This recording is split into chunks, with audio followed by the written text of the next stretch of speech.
Best कृती समिती 18 जून पासून आंदोलन करणार आहे। राज्य सरकार आणि मुंबई महानगरपालिका बेस्टची डबघाई थांबवण्यात अपयशी ठरल्याचा कृती समितीचा आरोप आहे।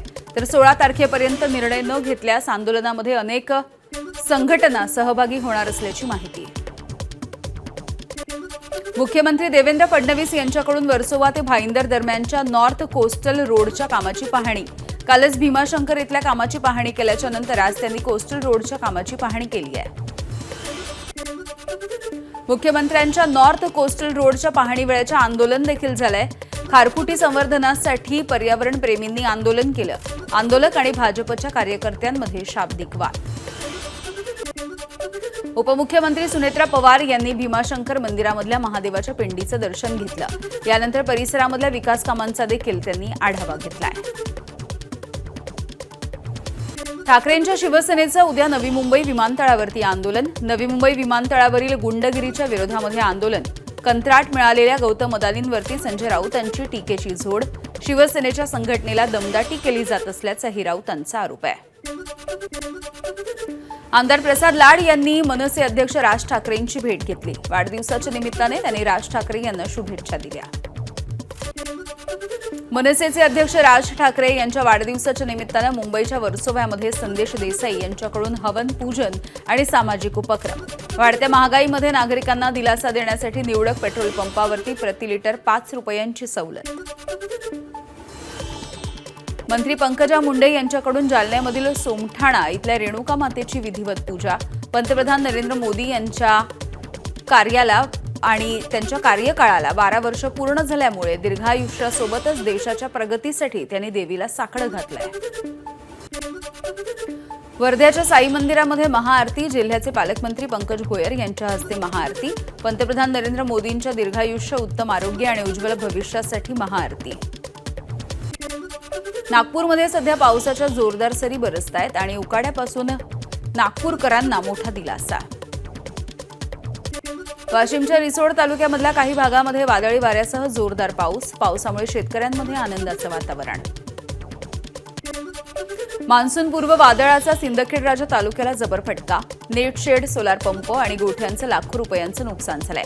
तातडीनं पंचनामे करून नुकसान भरपाई द्या। सरकार आणि विमा कंपन्यांकडे नुकसानग्रस्त शेतकऱ्यांची मागणी।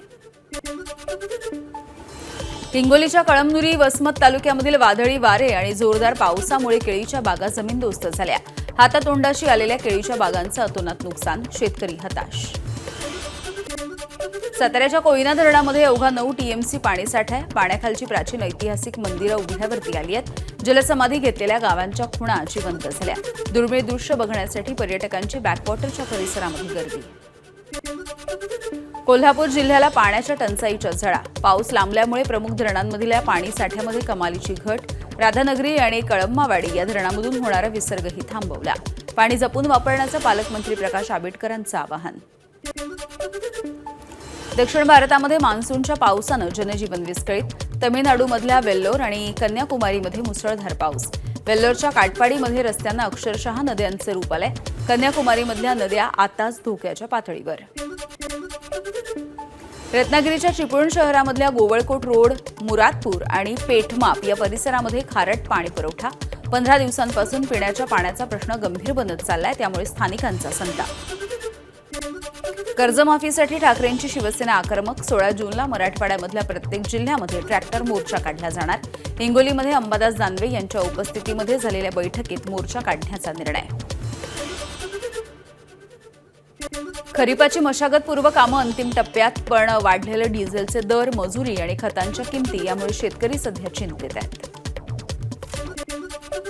कोल्हापूरमध्ये शासकीय ठेकेदारांचं महाअधिवेशन। 80 ते 90 हजार कोटींची बिलं प्रलंबित असल्याचा ठेकेदारांचा आरोप आहे। थकीत पैसे न दिल्यास पावसाळी अधिवेशनामध्ये हजारो वाहनांसह मुंबईमध्ये विधिमंडळावरती मोर्चा काढला जाणार आहे। महाअधिवेशनामध्ये ठेकेदारांचा सरकारला इशारा। मुंबईतल्या प्रसिद्ध जुहू चौपाटीवरच्या वाढत्या कचऱ्यामुळे नागरिक हैराण झाले। समुद्रामध्ये आणि नाल्यामध्ये फेकल्या जाणाऱ्या प्लास्टिकच्या पिशव्या, ग्लास, थर्माकॉल आणि इतर कचरा हा भरतीच्या वेळेला किनाऱ्यावरती येतोय। कचऱ्याच्या समस्येमुळे नागरिकांची तीव्र नाराजी। आषाढी वारीच्या तोंडावरती देहूमधल्या इंद्रायणी नदीमध्ये मृत माशांचा खच आढळलाय। रसायन मिश्रित आणि मैला पाणी सोडल्यामुळे नदी विषारी होत असल्याचा स्थानिकांचा आरोप आहे। यापूर्वी देखील अशा घटना घडल्यामुळे स्थानिकांचा प्रशासनावरती संताप. नांदेडच्या महापौर कविता मुळे यांच्याच वॉर्डामध्ये दूषित पाणी पुरवठा, गटार मिश्रित पाण्यानं नागरिक त्रस्त झालेत. चैतन्यनगर भागामधल्या नळाच्या पाण्याचा व्हिडिओ व्हायरल झालाय. तक्रार करूनही दखल न घेतल्याचा आरोप आहे. धाराशिवमध्ये कचरा, पालापाचोळा आणि शेतामधल्या वेस्टेज मालापासून बायोडिझेलची निर्मिती होणार आहे. मित्र संस्थेच्या माध्यमातून 100 एकरावरती बायोडिझेलचा प्रकल्प. भाजपचे आमदार राणा जगजितसिंह पाटील यांनी स्वतःच्या गाडीमध्ये कचऱ्यापासून बनवलेलं बायोडिझेल भरून घेतलं आणि चाचणी केली. बोरीवली स्थानकाच्या पुनर्बांधणीसह एसी लोकल सेवांच्या वाढीसाठी आमदार संजय उपाध्याय यांनी रेल्वे मंत्र्यांकडे मागणी केली आहे. रेल्वे मंत्री अश्विनी वैष्णव यांना त्यांनी पत्रही लिहिलं आहे. आरटीईच्या अंतर्गत पहिलीसाठी प्रवेश घेणाऱ्या विद्यार्थ्यांना दिलासा. शिक्षण विभागाकडून प्रवेश प्रक्रियेसाठी 19 जूनपर्यंतची मुदतवाढ. दुसऱ्या आठवड्यामध्ये अपेक्षेपेक्षा कमी प्रवेश झाल्यामुळे मुदतवाढीचा निर्णय. पुणे महानगरपालिकेकडून 47 कोटी 65 लाखांच्या डीबीटीला मंजुरी. त्यामुळे विद्यार्थ्यांना शाळेच्या पहिल्याच दिवशी गणवेश देखील मिळणार आहे. मुंबई आंतरराष्ट्रीय विमानतळाला बॉम्बनं उडवून देण्याची धमकी. अज्ञाताकडून धमकीचा मेल प्राप्त होताच सुरक्षा यंत्रणा सतर्क. स्थानिक पोलीस आणि बीडीडीएसच्या पथकानं संपूर्ण परिसराची तपासणी केली. अंबानी समूहाशी संबंधित आर्थिक गैरव्यवहार आणि कथित मनी लॉन्ड्रिंगच्या प्रकरणामध्ये ईडीची मोठी कारवाई. रिलायन्स टेलिकॉमचे माजी वरिष्ठ अधिकारी सतीश शेठ आणि गौतम दोशी यांना मुंबईमधून अटक. पालघरच्या डहाणूमधील कथित लव्ह जिहाद प्रकरणामधील आरोपी सीजेन मुन्शी याला गुजरातच्या भरूच इथून अटक करण्यात आली आहे. पालघर सत्र न्यायालयामध्ये हजर केल्याच्या नंतर आरोपीची 19 जूनपर्यंत पोलीस कोठडीमध्ये रवानगी. बीडच्या गेवराईमध्ये राक्षस भुवन वाळू घोटाळ्यामध्ये मोठी कारवाई. तलाठी महसूल कर्मचाऱ्यांसह 15 दलालांवरती गुन्हा दाखल. 250 घरकुल लाभार्थ्यांना वाळूच मिळाली नसल्याचा त्यांनी खुलासा केलाय. तहसीलदारावरती गुन्हा आणि निलंबनाच्या कारवाईची टांगती तलवार. वसईमध्ये धावत्या रिक्षामध्ये 60 वर्षाच्या महिलेचं 8 लाखांचं सोनं लंपास करण्यात आलंय. आंतरराज्य टोळीमधील मुख्य आरोपी हरियाणामधील मंजूदेवी सोनू सिंग उर्फ बावरी याला अटक करण्यात आली. लहान मुलाचा वापर करून गर्दीमध्ये चोरी करायची या टोळीची पद्धत आहे. तळोजा परिसरामधील डिझेल आणि पेट्रोल माफियांवरती मोठी कारवाई. 30,000 लिटरचा भेसळ करणारा साठा पकडण्यात आला. शिधा वाटप नियंत्रण पथकाची मोठी कारवाई. काळा बाजार करून डिझेलची विक्री सुरू होती. बीडच्या परळीमध्ये आयुक्त तुकाराम मुंडे यांचं पथक कारवाई करणार असल्याची चर्चा. शहरामधल्या सगळ्याच पानटपऱ्या बंद. राज्यामध्ये विविध ठिकाणी होणाऱ्या कारवाया बघून पानटपरी चालकांचे धाबे दणाणले.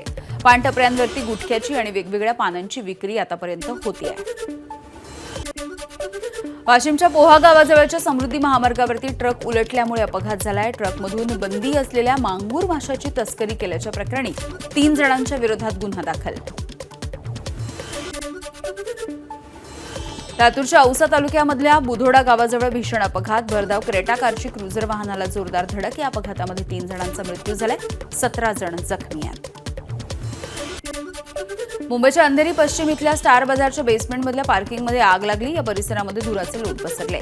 बेसमेंटमधल्या एक्झॉस्ट सिस्टीम कार्यरत नसल्याचा आरोप आहे. क्रिस्टल पॉइंट मॉलचे वरिष्ठ व्यवस्थापन घटनास्थळी अनुपस्थित असल्याची देखील तक्रार आहे. गोंदियाच्या नवेगाव नागझिरा व्याघ्र प्रकल्पामध्ये तहानलेल्या वाघाचा पाणी पितानाचा व्हिडिओ व्हायरल झाला. 40 अंशांवरती गेलेल्या उष्णतेमुळे वन्य प्राण्यांची पाण्यासाठी भटकंती सुरू आहे. रत्नागिरीच्या गुहागर समुद्र किनाऱ्यावरती आढळला दुर्मिळ समुद्री पक्षी. ब्राऊन गुबी या प्रजातीचा हा पक्षी असल्याची शक्यता आहे. समुद्रामध्ये मासेमारी करणारा आणि क्वचितच किनाऱ्यावरती दिसणारा हा पक्षी आहे. हवामानामधले बदल किंवा जोरदार वाऱ्यांमुळे हा पक्षी किनाऱ्यावरती आल्याचा अंदाज आहे.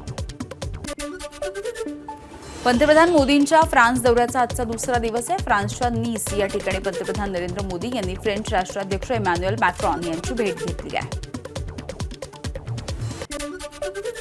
हॉर्मुझच्या सामुद्रधुनीमधल्या नाकेबंदी सहन केली जाणार नाही, तर सामुद्रधुनीमध्ये इराण कुठलेही निर्बंध लावू शकत नाही, रुबियो यांचा इशारा. रुबियोंची भारताचे परराष्ट्र मंत्री जयशंकर यांच्यासोबत चर्चा. अमेरिकेच्या हल्ल्यामध्ये 3 भारतीयांच्या मृत्यूवरती भारतानं संताप व्यक्त केला आहे. 9 जुलैला इराणचे सर्वेसर्वा आयातुल्ला अली खामेनी यांच्यावरती अंत्यसंस्कार होतील. 7 जुलैला कोम शहरामध्ये खामेनींची अंत्ययात्रा निघणार आहे. मसाद शहरामध्ये रजा इमाम मशिदीमध्ये दफनविधी केला जाईल. इस्रायल लेबनॉनवरचे हल्ले थांबवणाऱ्या इस्रायली माध्यमांची माहिती. कारवाया थांबवण्यापूर्वी लेबनॉनमध्ये धमकी. इस्रायलचा नबातिये या शहरावरती हल्ला.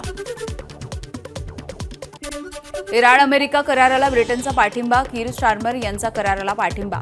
आखाती देशांसह नाटो देशांचं देखील या कराराला वाढतं समर्थन. स्टार्मर यांनी ट्रम्प यांना फोन करून पाठिंबा कळवलाय. अमेरिकेसोबतच्या करारावरती इराणकडून मात्र मौन. आज सह्या होतील या ट्रम्पच्या वक्तव्यांना दुजोरा नाही. पाकिस्तानच्या पंतप्रधानांकडून मात्र 24 तासांमध्ये करार होईल अशी पोस्ट. करारावरती इलेक्ट्रॉनिक सह्या होतील. शहाबाज शरीफ यांचा दावा. जेनेवामध्ये दोन्ही देशांमध्ये करारावरती सह्या होणार आहेत. अमेरिकेचे राष्ट्राध्यक्ष डोनाल्ड ट्रम्प यांनी ही घोषणा केली आहे. अमेरिकेकडून उपाध्यक्ष जेडी व्हान्स हे सही करतील. तर करार होताच हॉर्मुझ सगळ्यांसाठी खुलं होईल अशी ट्रम्प यांची माहिती. ओमानच्या आखातामध्ये अडकलेल्या आणखी एका भारतीय खलाशाचा मृत्यू झालाय. जहाजावरती अडकलेल्या खलाशांची उपासमार. औषधांचा पुरवठा देखील होत नाहीये. MT सेलेस्टियल नावाच्या जहाजावरती भारतीय खलाशाचा मृत्यू झालाय. मृतदेह अजूनही जहाजावरती असल्याची माहिती आहे. आणि पाकिस्तान व्याप्त काश्मीरमध्ये पाकिस्तानी रेंजर्स आणि लष्कराकडून आंदोलकांवरती पुन्हा एकदा गोळीबार. या घटनेमध्ये आतापर्यंत 2 जणांचा मृत्यू झालाय तर 9 जण जखमी झाले आहेत.